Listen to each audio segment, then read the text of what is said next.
In 1945, in the northern Apennine Mountains of Italy, the U.S. Army's 10th Mountain Division led the Allied offensive in the battles for Riva Ridge and Mount Belvedere.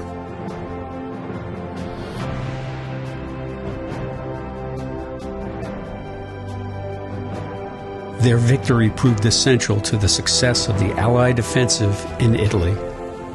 In recognition of their service and sacrifice, in 1958, Governor Harriman and the state of New York dedicated the ski center at Whiteface Mountain as a tribute to the division's fallen soldiers.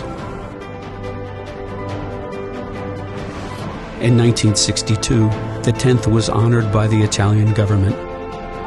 A large piece of granite from Mount Belvedere, where the division fought so valiantly in 1945, was brought to the United States. The granite and its plaque were placed at the summit of Little Whiteface Mountain, where they still stand today. This day marks a rededication of the Whiteface Mountain Ski Area to the soldiers of the U.S. Army's 10th Mountain Division.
During the relay's final leg from Saranac Lake to Whiteface, 10th Mountain runners were joined by members of the National Ski Patrol.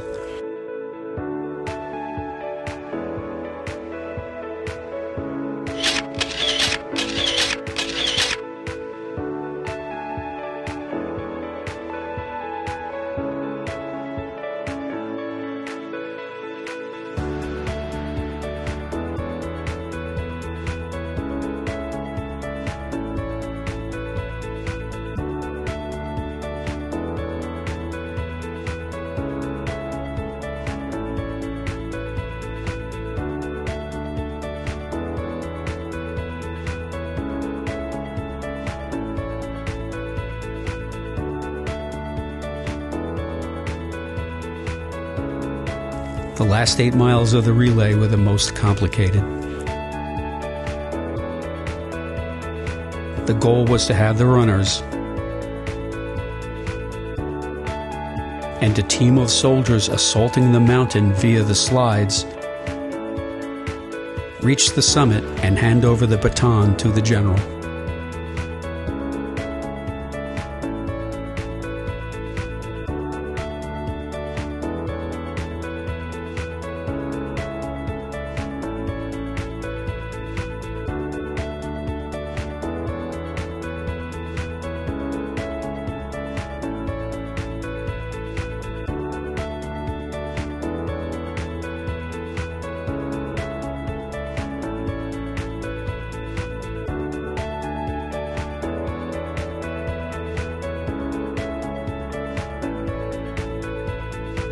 How are you? Good. How are you? You're so tired. So tired. You read the whole thing?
Let's go. Let's go. Dole, go.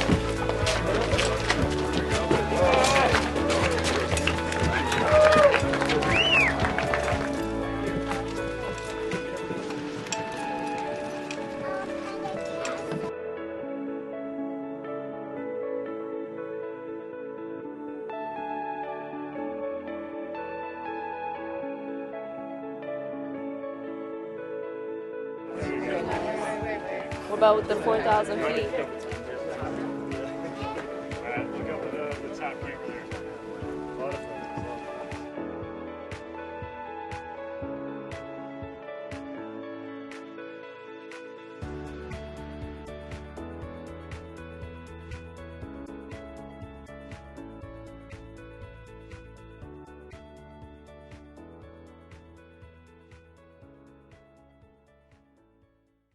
Good morning, ladies and gentlemen. On behalf of the Commanding General of the 10th Mountain Division Light Infantry and Fort Drum, Major General Gregory Anderson, and Command Sergeant Major of the 10th Mountain Division Light Infantry, Command Sergeant Major Nima Mobar, welcome to the 10th Mountain Division Whiteface Mountain Rededication Ceremony.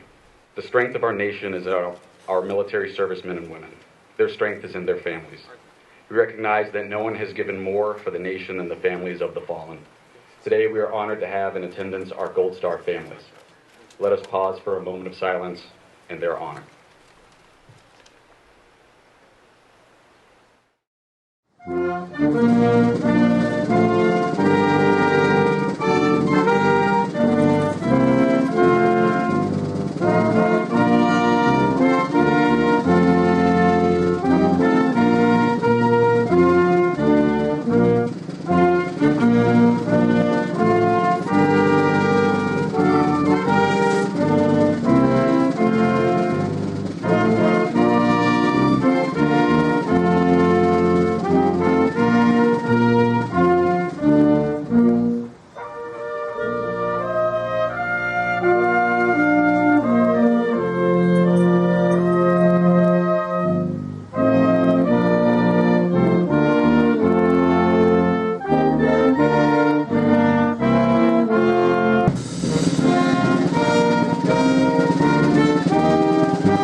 At this time, please welcome Mr. Rick Hamlin, National Ski Patrol National Historian.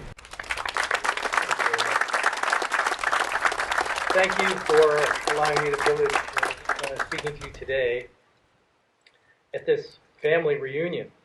Any time that we get a chance to bring the 10th and the National Ski Patrol together in one place and to commune with one another is a great thing. It truly is a family reunion, and we'll talk a little bit about that. Note that whether we wear the mountain patch on our shoulder or the National Ski Patrol cross on our back, all of us who put on that uniform and go on to perform those missions are supported. Wives, husbands, sons, daughters, grandparents, brothers, sisters, all of the members who allow us to put our uniform on and to do the job that we need to do are all a part of this family.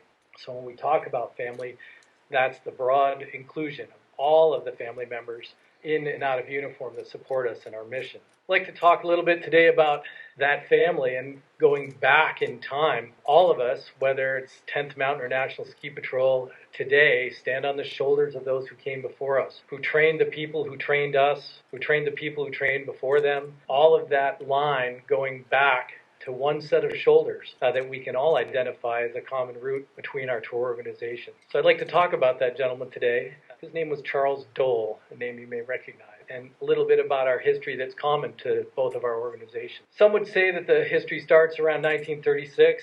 I'm going to say 1931. New York City, a gentleman named Roland Palmetto creates a club, the Amateur Ski Club of New York. So one of the things that Mr. Palmetto liked to do was get in his aircraft, he had a biplane, strap his skis onto the struts, and fly in search of areas for the Amateur Ski Club to ski. So Roland would fly, and he would look, and he would search, and one of the places that he flew over was a little town in northern Vermont called Stowe.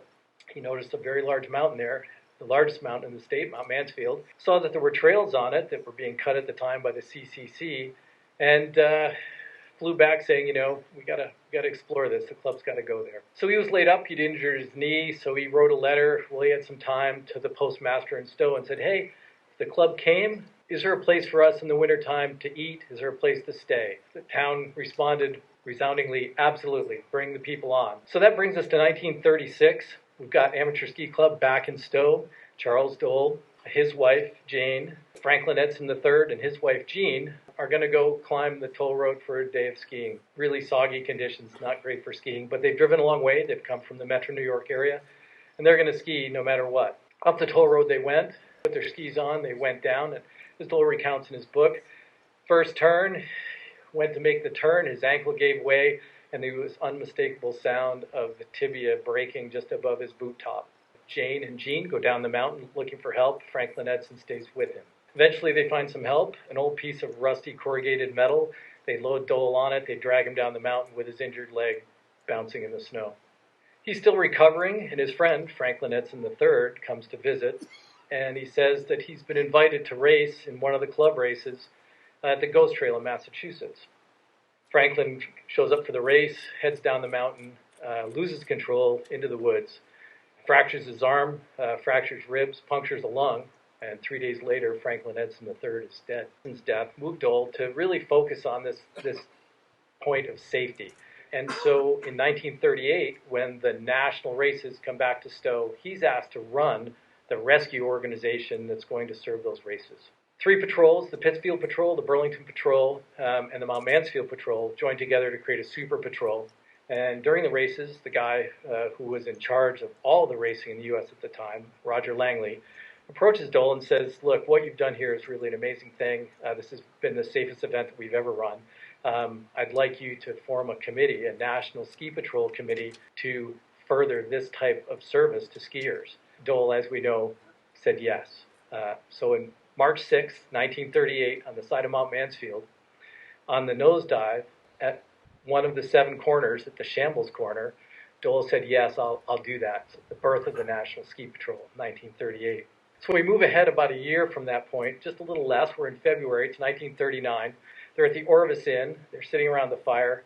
And the conversation goes to what's happening in Europe. And what's happening in Europe at the time is the Russians have invaded Finland. And Dole and his compatriots who were there note that the Finns, undermanned, under-equipped, are holding off the Russians very well. In fact, beating the Russians back in some cases. And that conversation turns to what happens if the U.S. gets invaded? What do we have of the equivalent of what the Finns are able to do on their terrain? Do we have that here? And the answer was a resounding no. Others had taken a run at this. Others had taken an approach of trying to get the U.S. military interested in a ski troop, specialized ski troops, and it failed. Dole took the bit in his teeth and persevered. And as we know, after multiple visits to the War Department, after multiple rebukes, and after being shown the door many times, he finally got the audience that he sought. And of course, the 10th Mountain is created.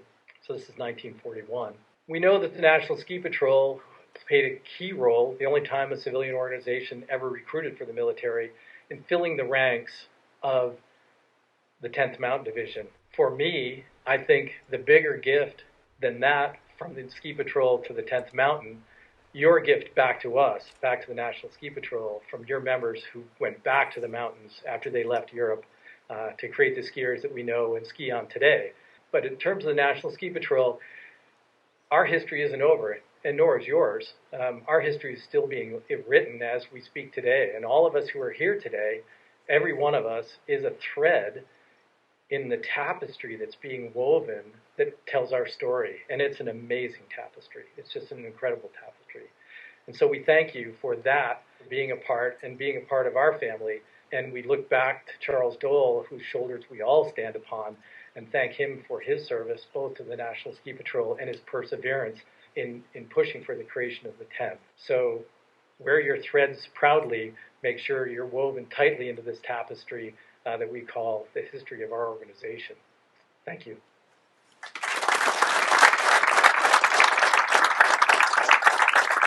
At this time, please welcome Mr. Michael Pratt, CEO of the New York State Olympic Regional Development Authority. Well, thank you, everybody. Yeah, on behalf of Whiteface and the Olympic Regional Development Authority, we're really happy to host this event. We feel very lucky to be affiliated with the 10th Mountain Division, and these ties that Rick talked about run deep. Our ties to these organizations, besides the natural with the Ski Patrol, go deep with the military in general and the 10th Mountain Division in particular. Last year on May 2nd, we had the honor of attending the historical roadside marker dedication over in Paul Smith's at Charles Dole's gravesite. A lot of us were there, and it was a real special event.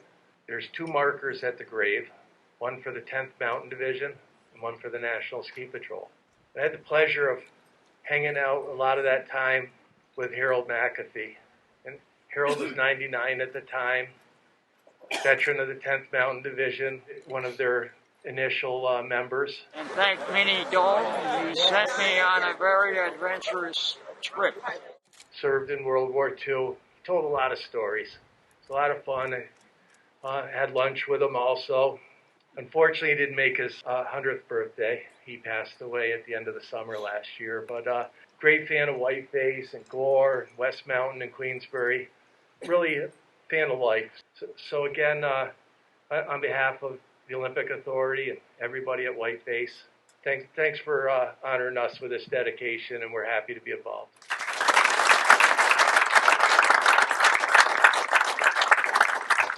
Ladies and gentlemen, the Deputy Commanding Officer Support for the 10th Mountain Division and Fort Drum, Colonel Matthew Brayman.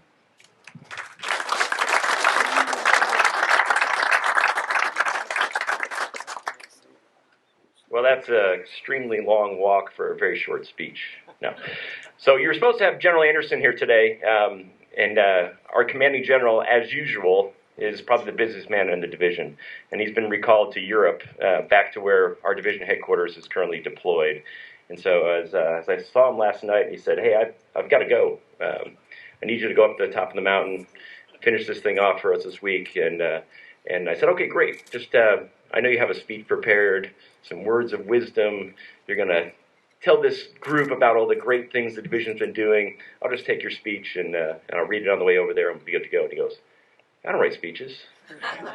I love this division. I can talk about it all day long. Well, the good news is I love this division too, and I can talk about it all day long without notes or anything. And so I will tell you, this has been a phenomenal week for our division. For those who are coming from Fort Drum, you know we've been involved in Mountain Fest all week. And those who haven't been there this week or have not been to Fort Drum, this is the 1 week a year that we truly celebrate the legacy of our division, from its very beginnings to where we are today.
we spent the week doing numerous things, one of which is some leadership development discussions hosted by some phenomenal folks. We had Chris Anthony talking to us about this little piece of history in the division that not many people know about how the 10th ran a ski race in Slovenia at the end of the war after they had kind of staved off Tito and the Yugoslavian communist forces on the border of Italy. And his story about recreating that journey and thus also telling the story of the division.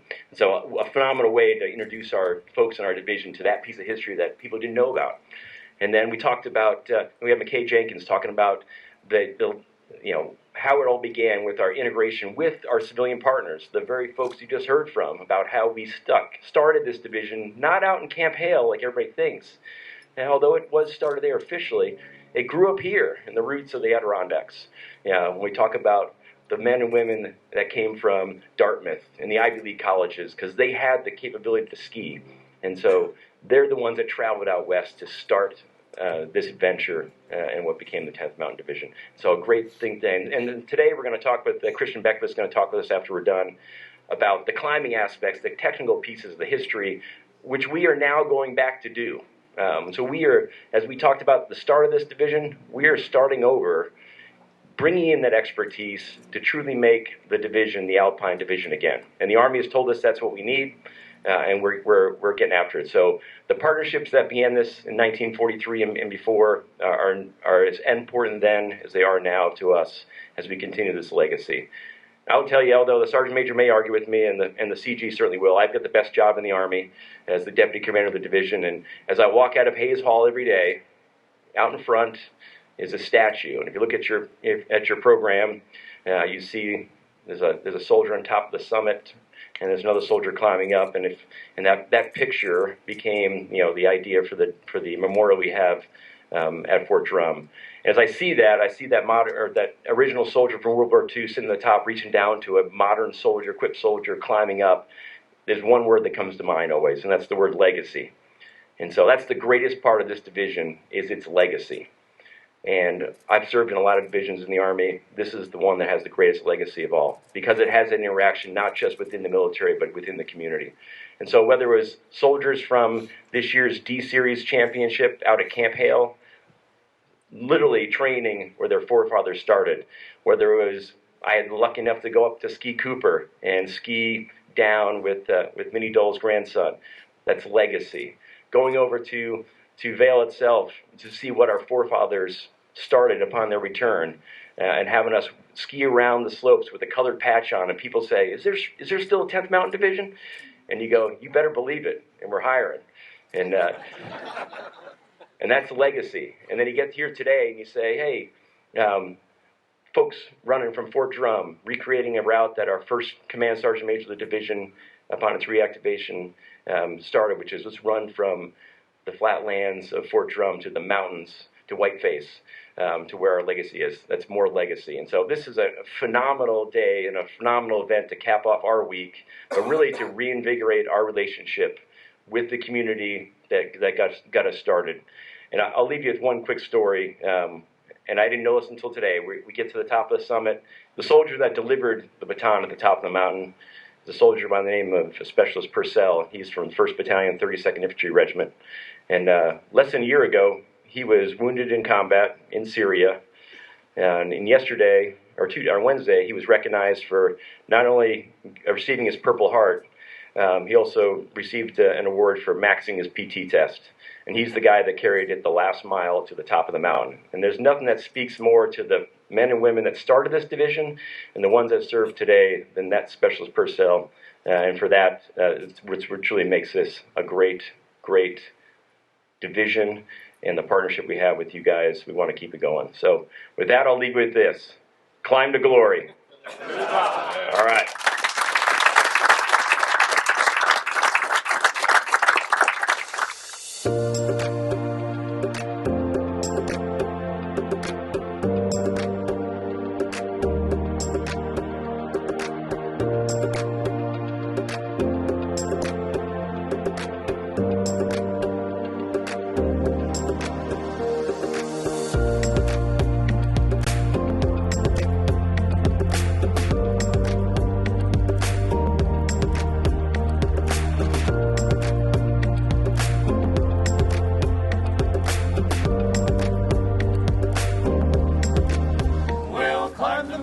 like our grandpas used to do.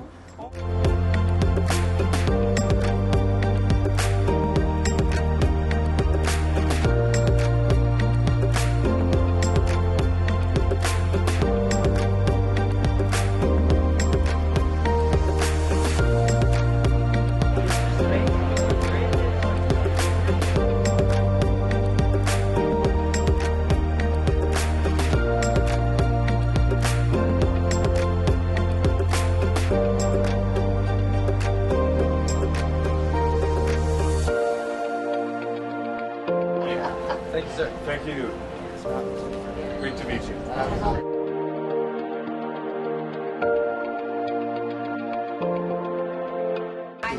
That's pretty cool. Thank you.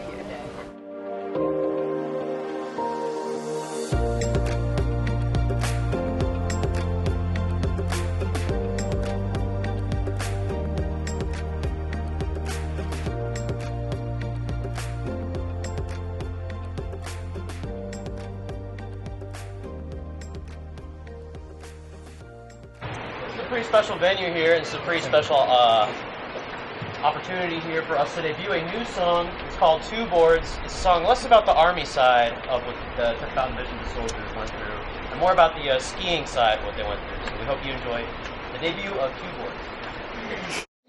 The years may have more than one season, but I can remember but one. The time when the rivers are freezing, and the mountains with whiteness are spun. The snowflakes are falling so fast, and winter has come now at last. Two boards upon cold powder snow, yo-ho, what else does a soldier need know? Two boards upon cold powder snow, yo-ho, what else does a soldier need know? The hiss of your skis is a passion you cannot imagine a spill. When bang, there's a god-awful gash in the smooth shining track on the hill. What's happened you can't understand. There's two splintered boards in your hand. Two boards and some snow down your neck. Oh heck, your skis are a heck of a wreck. Two boards and some snow down your neck. Oh heck, your skis are a heck of a wreck. I care not for government taxes. Take everything else that I own. Just leave me my boards and my waxes. In the mountains, just put me alone. The snowflakes are falling so fast, and winter has come now at last.